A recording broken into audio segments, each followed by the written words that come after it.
Estamos en el campus de la Universidad Francisco Marroquín con el profesor Miguel Ancho Bastos, quien nos estará platicando sobre el tema el tiempo y la política. Para ello le vamos a formular algunas preguntas. Muchas gracias, Luqui. Buenos días, Buenos profesor. días. Aquí están las preguntas.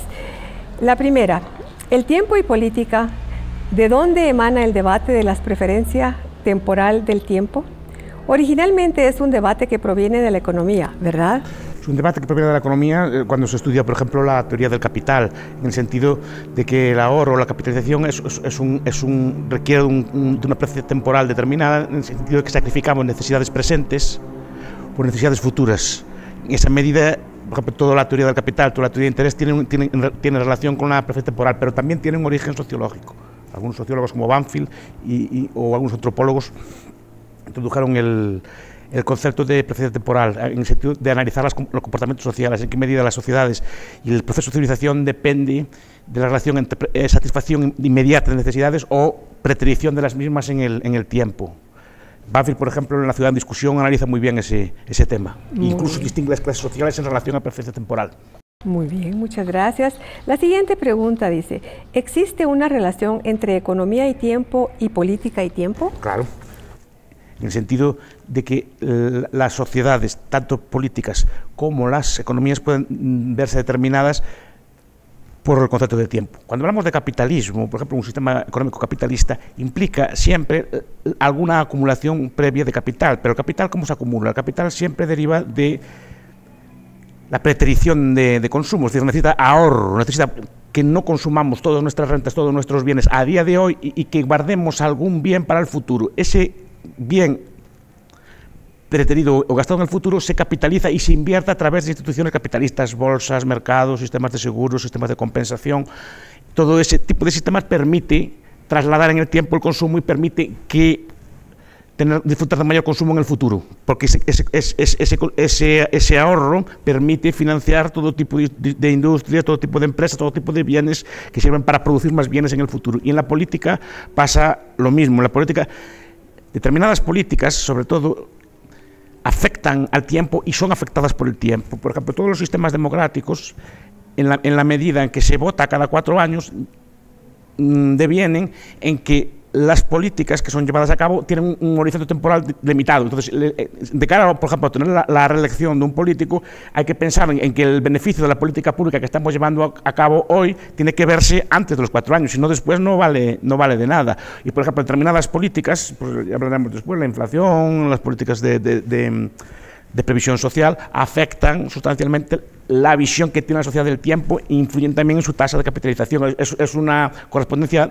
en 2 direcciones, resulta en 2 direcciones, afecta y es afectado por el tiempo. La siguiente pregunta es, ¿por qué el debate es relevante para la ciencia política? La ciencia política tiene como 2 dimensiones de debate. Una, todo el debate que se refiere al horizonte temporal del político, en qué medida el político actúa a ganar elecciones a corto plazo y en qué medida las políticas se ven afectadas por ese corto plazo. Entonces, aquí, por ejemplo, entra todo el debate si los presidentes se pueden o no reelegir, los cargos se pueden o no reelegir, es decir, si es bueno que haya algún tipo de institución vitalicia, tipo presidencia vitalicia o tipo monarquía o instituciones que piensen a largo plazo para que el interés de la comunidad sea, digamos, se piense a más largo plazo que un político convencional. En ese aspecto está afectado y también afectan la política pública. ¿En qué medida determinadas políticas públicas afectan a la visión que tiene la sociedad del tiempo? Por ejemplo, la inflación. La inflación es una política que altera profundamente la visión que tiene del tiempo la sociedad. Tanto efectos económicos en el sentido de, por ejemplo, nadie en su sano juicio ahorra en un tiempo de alta inflación, porque ese ahorro se ve consumido. Se cambian las pautas de consumo cara al consumo presente. Yo siempre digo, por ejemplo, Stefan Zweig en El mundo de ayer cuenta, como en los años 20, que era una época de hiperinflación en Alemania, en Hungría y en Austria. En esos países los obreros pasaron a gastar el dinero inmediatamente. Es la época dorada del cabaret. Los obreros gastaban el dinero en el juego. Y tenía sentido, porque si lo guardaban para dentro de un mes, ese dinero no le valía nada. Entonces el consumo se transforma en inmediato. Y eso incluso afecta a la moralidad de la gente en todos los ámbitos. Cambian las costumbres sociales. Se hacen como más de vivir el día, de vivir al momento. No sé, eso moralmente es indiferente. Cada persona tiene una visión de esto, pero sí que les afecta. Y eso tiene consecuencias. La siguiente pregunta dice, ¿Qué virtudes y defectos posee la obra de Hans Hermann Hoppe? ¿Considera que es un aporte innovador en el campo de la teoría política? Sí, Hans Hermann Hoppe se basan en ideas anteriores, por ejemplo en el libro de Banfield, que lo cita mucho, y otros teóricos anteriores que abordan el tema del tiempo en la política. Pero para mí la novedad de Hoppe es que aplica el tiempo para comparar formas de gobierno, para comparar sistemas de gobierno, para comparar las democracias modernas o las repúblicas modernas, sobre todo las repúblicas, con las democracias. Cuando habla de democracia no estamos pensando en las democracias tipo occidental, sino en las democracias absolutas, las democracias en las cuales, digamos, el gobernante no tiene que dar explicaciones a un cuerpo electoral, no tiene que dar explicaciones, digamos, a su pueblo. En ese aspecto sí. Y introduce una serie de elementos como, por ejemplo, la conciencia de clase.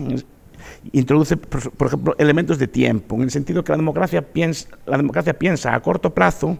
El gobernante no es propietario del aparato de gobierno, no tiene ningún interés en su mejora, en su capitalización, sino que tiene interés en obtener rentas a corto plazo. El monarca, aun queriendo obtener rentas para sí, tendría, según Hoppe, una visión a más largo plazo. Y pensaría a más largo plazo, entonces pensaría, por ejemplo, capitalizaría las sociedades, intentaría que sus súbditos fueran por lo mejor formados, lo más trabajadores, lo más competentes posible, porque así obtendría también más rentas. Pero para obtener esas mayores rentas necesita que la sociedad se capitalice. Si la sociedad, por ejemplo, no tiene buenas infraestructuras, no tiene buenos bienes de capital, buenas fábricas, etcétera, a duras penas el rey va a ser rico. Entonces tienen un interés en esto. Y es muy interesante comparar, por ejemplo, como comparan las monarquías, ya a corto plazo, la comparación que hace entre la monarquía austrohúngara, por ejemplo, y las democracias modernas, en qué sentido eso alteró la percepción del tiempo, la política se hizo más frágil, la visión del tiempo de los políticos se alteró con el cambio de la democracia. Y sería interesante, por ejemplo, comparar donde pueden ser comparados. Por ejemplo, en el mundo árabe hay monarquías al estilo de Hoppe, y hay repúblicas. Y creo que se pueden ver las diferencias entre una y otra claramente, y creo que ahí es donde quiere llegar. La siguiente pregunta dice: la clave del tiempo aplicada a la política parece ser la propiedad, pero ¿es relevante el tiempo y la política al hablar del funcionamiento de las democracias actuales? ¿Nos ayuda a interpretar el desempeño de los actuales sistemas de libertad democráticos?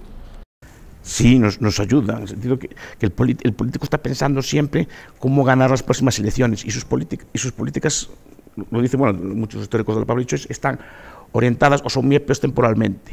No tienen interés en hacer una cosa que se vea a corto plazo, o una política que sea estrella a corto plazo, que brille mucho, y sobre todo que brille en el momento inmediatamente anterior a las elecciones, independientemente de que esa política traiga efectos a largo plazo o no, traiga buenos efectos a largo plazo o no. Por eso para mí es muy importante, por ejemplo, en otros ámbitos, el debate sobre la limitación de mandatos. Yo creo que no deben limitarse los mandatos políticos, porque si se empiezan a limitar, siempre tenemos un gobernante irresponsable que intenta sacar el máximo provecho a corto plazo, y no solo económico, de otros tipos, ¿no? De prestigio, de poder, lo que sea, a corto plazo, y no se preocupa del devenir histórico de la nación. El ejemplo de México es un ejemplo claro, que lleva toda la vida con sexenios y no parece que haya mejorado mucho en ese aspecto, pues la transparencia o la democracia. Además que eso se burla fácilmente.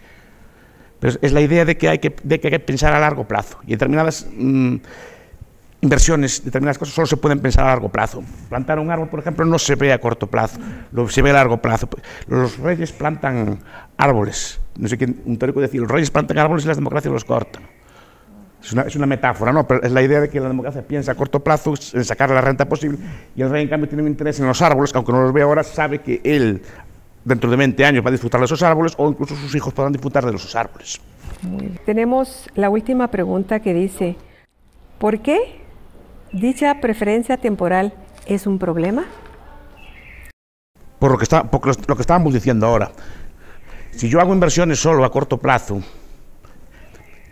cuando el corto plazo pase, no voy a tener resuelto el problema, y solo tendré una acumulación de problemas. Por ejemplo, el problema de pensiones que hay en muchos países de Europa es debido a pensar a corto plazo en la política. El sistema de pensiones está pensado como un ingreso a corto plazo, en un momento en que hay mucha gente a pagar y a trabajar, y pocos a cobrar. En ese momento es un beneficio. Bueno, pero el tiempo pasa y se invierte la pirámide. Ahora son muchos a cobrar y pocos a trabajar. Y lo que antes era una fuente de ingresos a corto plazo, por no haberlo previsto, lo que iba a pasar a largo plazo, por no tener una perspectiva temporal a largo plazo, ahora se convierte en un problema que está arruinando o está causando graves problemas a muchas sociedades occidentales. En ese aspecto sí que es relevante, precisamente por no pensar en eso. O por la inflación. La inflación es muy atractiva a corto plazo para los políticos, pero a medio y largo plazo destruye por completo la base económica de un país. En ese aspecto es relevante, claro que es relevante. Muy bien, profesor. Pues le agradecemos muchísimo, profesor, por ampliarnos de los temas tan interesantes sobre este tema de el tiempo y la política. Muchas gracias por su amabilidad. Y a ustedes que estuvieron viendo este programa, les agradecemos también por su atención.